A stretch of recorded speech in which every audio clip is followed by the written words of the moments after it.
Hello everyone, so today I decided that the corner cupboard needed to be cleaned in the kitchen, so I'm reorganising the undersink and the corner cupboard where all the very evil Tupperware and pots and pans are.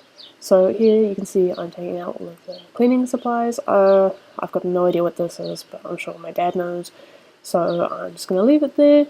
I'm going to push back the cables. This mystery bottle, I think it has like vinegar in it or something that we used to make like a DIY like carpet cleaner. But we did end up buying carpet cleaner because I don't think it was too like actually good. So just hidden that one behind there because I don't know if I can pour it down the sink. So anyway, so I'm keeping all these like spray bottle bits and bobs because you can actually buy like concentrate from the shop, which is way cheaper than buying like a new bottle.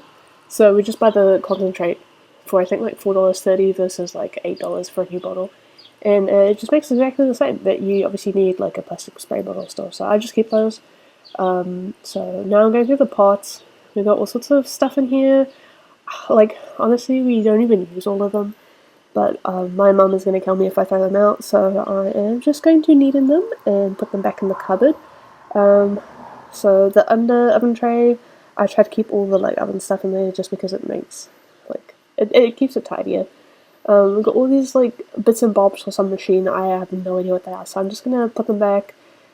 And I don't know why we have two blenders, but we have two blenders, and again, my mum will kill me if we throw them out. So, a whole stack of Tupperware, some stuff that needs to actually go in the recycling. So I'll set that aside and do that. I luckily found the lids for those little three little Tupperware things, which is really good because Tupperware, like you just shove it in there and you forget about it. That green like tower thing with the clear circles, it's actually like a sprouting, like a sprouting tray, I think it's called. So you buy like sprout seeds and you put them in these layers and they grow sprouts. And I don't really eat sprouts myself, but my mum does. So I asked my dad last year to buy this for us because it was cheap. But honestly, it turns out that the sprouts at the supermarket are cheaper than buying sprout seeds, which I did not see coming, but anyway. So, I don't know what we're going to do with it. I'm just going to leave it in the cupboard for now. So here I am chucking the sugar in this one because I was thinking about buying another container for the sugar, but it turns out we have one already.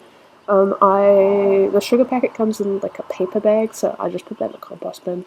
And I picked up this coat hanger because that's going to go to the op shop because we have too many of them. I need to sit down and reorganize this pantry as well, so stay tuned for that. Even though I've done it like 700 times, it's just, I don't know, it just never seems like, I think I just need to get some more like plastic boxes.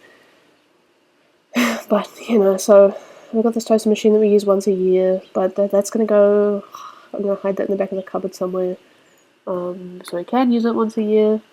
I'm going to put these things back in here. So I've got these ice cube trays, which I got from the op shop. They're really cool. They're actually silicone, so they pop out when you press them. I didn't buy them for ice cubes because we actually have a really cool fridge that makes ice automatically. I bought them because I saw online that you can make like fresh herbs. So I've got a bit of a herb garden growing outside, and so you chop up the herbs and you put them in water and you make herb ice cubes. And it's just a way to like keep them fresh. I don't know, I'm thinking about it, but they were like $1 each, so I just bought them. So I'm trying to organize the stuff that we use the most on the top because it's the easiest to get to. So those pots and those two pans I have put there in the front. And I think I'm looking for a screwdriver, yeah, because these lids keep coming loose. So if you screw them a little bit, they actually get tighter and you can use them. But I think this one was giving me a lot of trouble because it's like, I think it's too rusty or something, so I don't know about that one. And one of them is actually like missing the handle completely, so I don't know what to do with that. But anyway, so I'm just trying to organize them in a way that's actually useful, because if you don't, then it just becomes a mess again. So I'm pushing those blenders to the back because honestly I don't use them myself, but like again, it's one of those things you use once a year and when you need it, you need it. I've got all this Tupperware which needs to actually go in the dishwasher. Dishwasher broke recently, but luckily, like after 2 weeks, we got a new one. So thank you to Trade Depot for selling a stupidly cheap $200 dishwasher. It does work. I don't know how. That's 200 New Zealand dollars, by the way. I've got no idea what that is in other currencies. But that's really cheap. like suspiciously cheap, but it works. So like whatever. I have a little collection of lids going on. It's mostly like, you know, when you buy like glass jars of stuff from the grocery store, it's mostly just that kind of stuff. Because I keep the glass jars because like it's expensive to get preserving jars, but you know. Anyway, so I'm almost done here, and